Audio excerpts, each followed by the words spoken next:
अस्सलाम वालेकुम।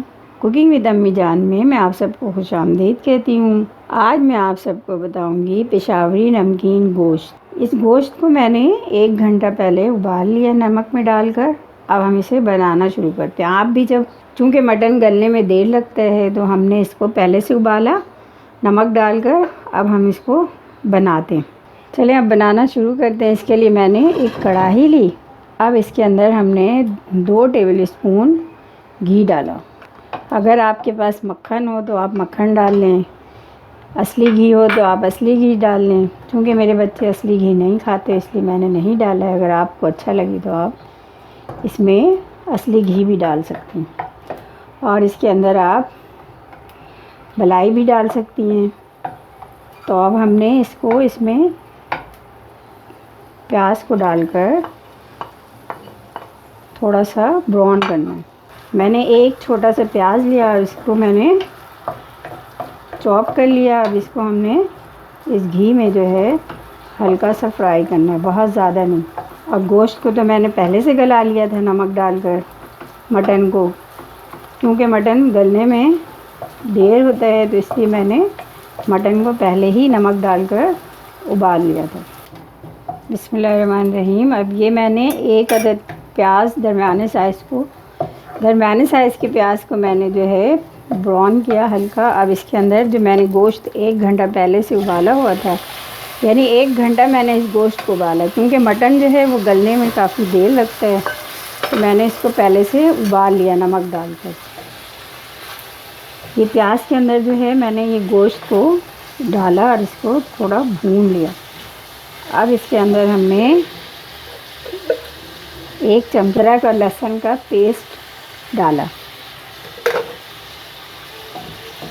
और इसको भी हमने इस तरह भूना।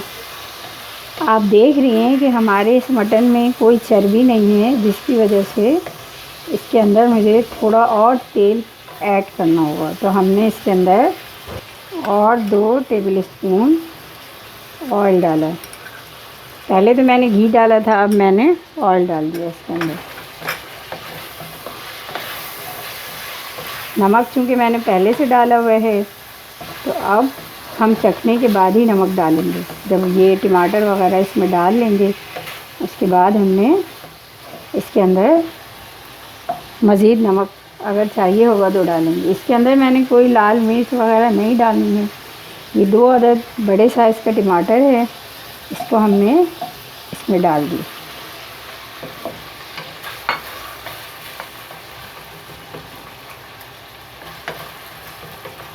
इसको अब हम कवर कर देंगे तकरीबन 15 मिनट के लिए। अब हमने इसके अंदर टमाटर डाला। टमाटर जो है ये अपना पानी छोड़ देगा। तो ये किनारे किनारे पे जब हम देख रहे हैं कि ये गोश्त लग रहा है तो हमने क्या करना है कि थोड़ा सा पानी यूँ करके डाल देना।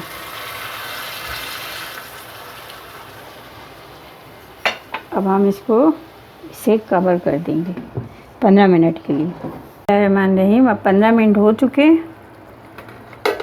अब ये देखें आप, टमाटर भी अल्हम्दुलिल्लाह गल चुका। अब हमने इसको इस तरह से पेस्ट बना देना है इसी में।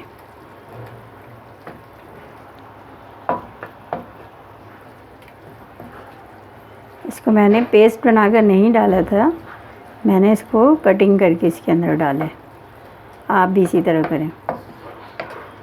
अब इसको हम थोड़ा भून लेंगे।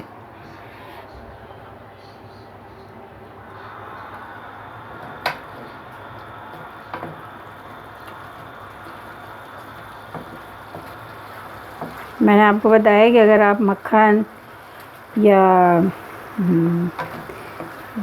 क्रीम ये सब डालना चाहें तो आप डाल सकती हैं इसमें, लेकिन मैंने इसमें मक्खन क्रीम ये सब नहीं यूज़ किया है।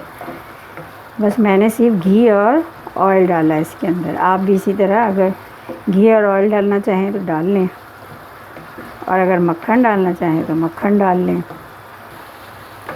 अब ये जो है टमाटर डालकर मैंने हल्का सा भूना। अब आप इसमें, क्योंकि मैंने टमाटर डाला है अब पहले से मैंने इसको नमक डालकर उबाला था, तो अब सिर्फ 1 चुटकी हमने इसमें नमक ऐड किया और अब इसके अंदर हम डालेंगे half tea spoon black pepper, बहुत ज़्यादा बारीक ना हो, कूटा हुआ हो इस तरह। अगर आप डालना चाहें तो डालें और नहीं डालना चाहें तो मत डालें। अब ये देखें बिल्कुल तैयार हो चुका। अब हमने इसके अंदर ये 4 से 5 अदद हरी मिर्च था, उसको मैंने यूँ कटिंग किया और ये इसके अंदर ऐड कर दिया। और ये अदरक है, इस अदरक को भी हमने इस पे डाल दिया और ये बहुत ही मज़े का नमकीन गोश्त तैयार है। अब ये आपका पेशावरी नमकीन गोश्त बिल्कुल तैयार हो चुका है। ये देखें ये गल भी चुका है अल्हम्दुलिल्लाह। आपने इसको ऐसे चेक कर लेना है। ये देखें ये गल चुका है। ये अब हमारे घर में बूढ़े बच्चे सभी इसको मज़े ले लेकर खा सकते हैं। अगर आपको मेरी ये वीडियो पसंद आए तो अगर आपको मेरी ये वीडियो पसंद आए तो मेरे वीडियो को लाइक करें, कुकिंग विद अम्मी जान को सब्सक्राइब करें, बेल का बटन ज़रूर दबाएं। अस्सलाम वालेकुम व रहमतुल्लाहि व बरकातुहू।